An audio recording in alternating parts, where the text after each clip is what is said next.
राम राम मंडळी. आज मी बघतोय बकासूरची बकासूर येतोय त्याच्या साल्याला घेऊन. आज आहे 2 कार्यक्रम आहेत. त्याच्या साल्याला बघायचे आहे नवरी आणि बापूच्या सासरवाडीला खायचं आहे बोकड्याचं मटण. आलो आहे आता पोरगी बघायला. हे आमचे छोटे बंधू, त्यांच्यासोबत काय का आणि ही माझी झाली एंट्री. राम राम ठोकला माग बकासूर आणि त्याचा साला बाता करीत होत्या. बकासूर सांगत होता चांगली मुलगी बघा, काय अडचण नाही, माणसं वगैरे एकदम व्यवस्थित आहे, काय अडचण आली तर सांगा. मग काय बकासूरची एंट्री बघा. मग घरात बसल्या बसल्या चहा पाणी झाला. बकासूर त्याच्या सासऱ्यासोबत मस्त टापा मारित होता. बघा असा सासरा बोलत होते का जावई बुवा, काय नवरीला नाव बी विचारायला तुम्ही बसा द्या का काय. बकासूरला हे छत्रा माणूस. बकासूर बोला नाही हो, माझे कुठं 500 घाली त्या, तुम्हीच बसा शाने हातानं, काय विचारायचं विचारा. मी पोरबाई काय विचारू हो.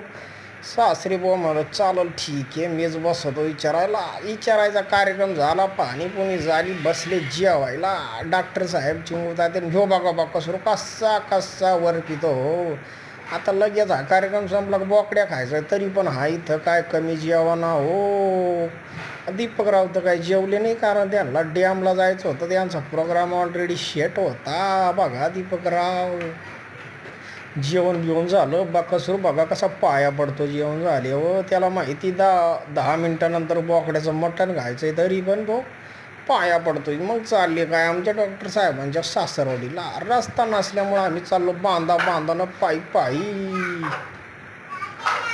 मग काय हो, पायी चालता मग काय हो, चिखलानं घेतला की माझ्या पायाचा मुका बघा की. मग निघाले. मग आली ना बापूची सासरवाडी, आमचे डॉक्टर साहेब.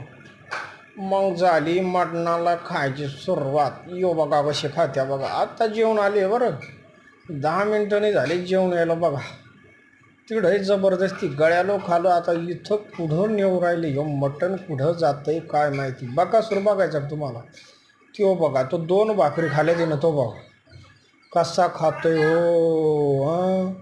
अण्णा लय माळकरी हो. वर्ष आली तरी ज्याला काय झालं, नुसता बोकडे खवरायला. बघा जबरदस्ती. भेटू नेक्स्ट ब्लॉगमध्ये. राम राम.